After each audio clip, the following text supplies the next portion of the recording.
అమ్మ నాయనకి సంక్రాంతికి పెద్దల పండుగ తర్వాత కూడా రథసప్తమి రోజు మళ్ళీ కర్పూరం టెంకాయ వెలిగించి అమ్మ నాయనకి పూజ చేయడం జరిగింది. పూలు అలంకరించడం జరిగింది. సమాధి కూడా కట్టాలి, తొందరలో కట్టాలి. ఇది మామది, ఇది అమ్మది, ఇది నాయనది.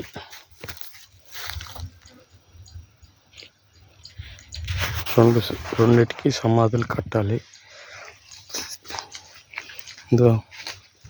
వాళ్ళ ప్రతీకగానే మనం ఎన్నో విధాలుగా చేస్తున్నటువంటి పూజలన్నీ కూడా సాంప్రదాయబద్ధంగా చేయాలని నేను కూడా ఈ సంక్రాంతి రథసప్తమి రోజు మంచి రోజు అనేసి మళ్ళీ వెలిగించడం జరిగినది.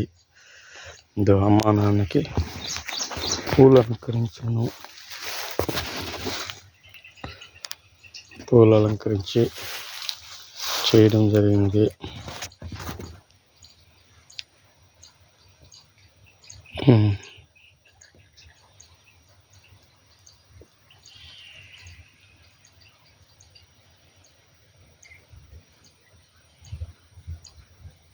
పైనది నాయనది,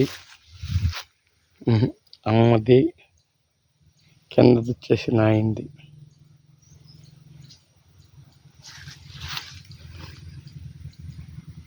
సమాధులు కట్టాలి తొందరలో.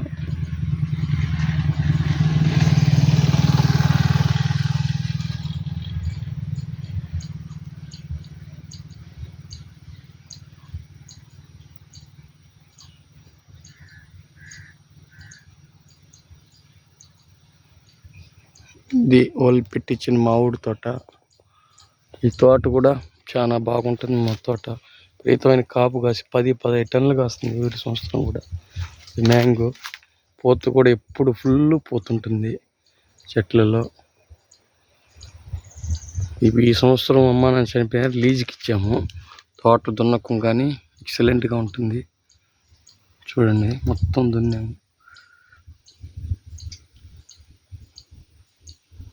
ఇదంతా కూడా మా అమ్మ నాయన ప్రతీక.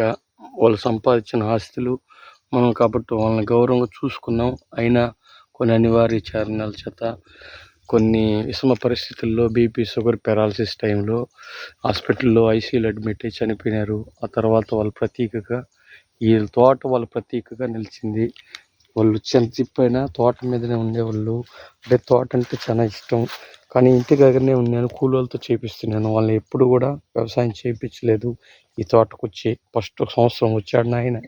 2 సంవత్సరాలు నీళ్ళు కట్టడం అంతా నాండ్రల్లోనే పర్యవేక్షణగా చూసుకుంటూ ఇది ఉపాధి హామీ తరపున గుంత కూడా కొట్టించి నీళ్లు పెట్టాము. ఇది నీళ్ళ గుంట, ఇంకుడు గుంత అంటారు అది. తర్వాత పూత చూడండి, పూత ఎప్పుడు కూడా మన తోటలో ఎక్సలెంట్గా వస్తుంది. పూత చూడండి ఎట్టున్నదో. అన్ని చెట్లలో పూత ఇదే విధంగా ఉంటుంది. పూత తగ్గదు మన చెట్లలో ఎప్పుడు కూడా. కొమ్మలు కూడా పూత వేస్తున్నాయంటే ఈ విధమైనటువంటి